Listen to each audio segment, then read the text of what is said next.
Olive growers, welcome back to issue 20 of the May 16, 2025 issue. We are in the early flowering phase. In some areas, we also have the presence of early varieties of flowers.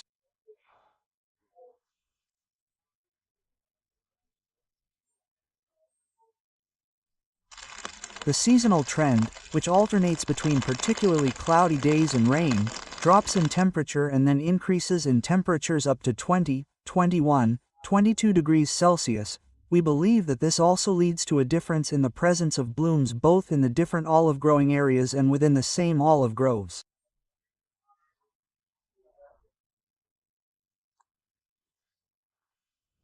Phytosanitary protection. We are in a period where control activities must be at their maximum,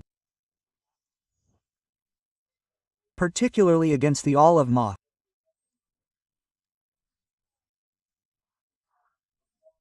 The latest control activities we carried out in the monitoring traps show few individuals, and after that we are not yet in the flowering phase, we have not yet had the lesion, therefore no phytosanitary intervention should be carried out.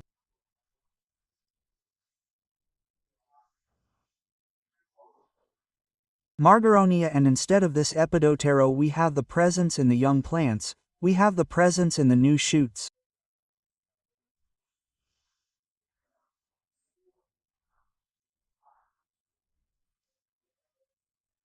If necessary, we can use potassium soaps. We can also use Bacillus thuringiensis, which works very well with these still low temperatures and the high humidity that we find these days.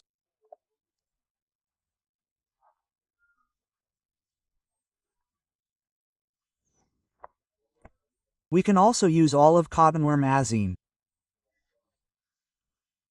There are some cases, but it is increasing. If we eventually use substances to combat margarine, potassium salts and zada could also work particularly well against olive cottonworm. Asian bug. There are still few adults.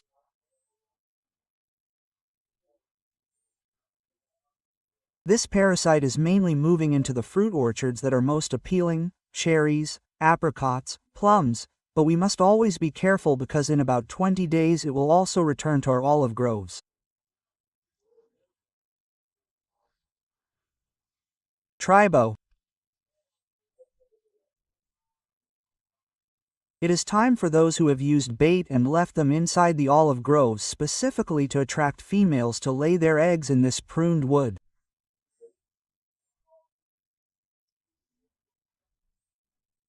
It's time to go and remove them and take them out of the olive grove, possibly burning it if possible.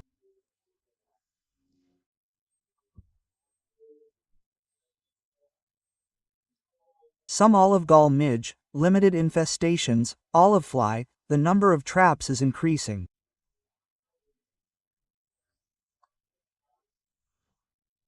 It is getting ready.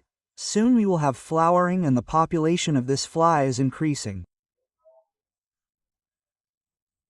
At the moment it is not causing any damage, however, those who intend to set up long-term traps, 180 days, as we have already said in previous periodicals, could already set them up.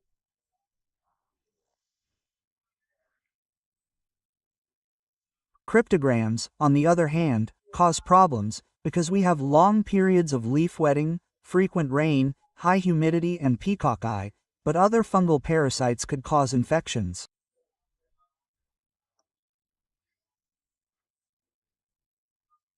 If phytosanitary interventions have not yet been implemented, we can still carry them out using what?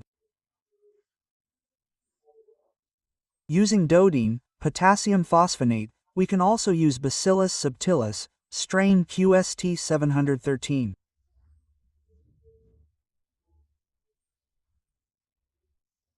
This pesticide is also good against olive scab. Let's try to limit the use of copper-based products.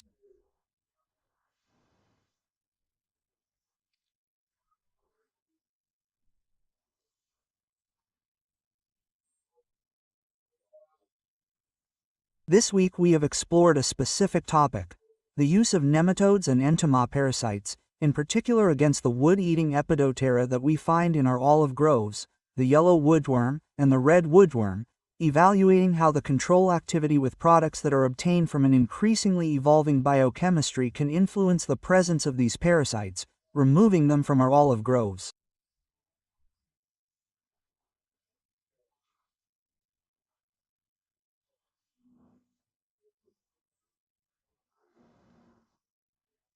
And now, thank you for listening. I'll be back next week.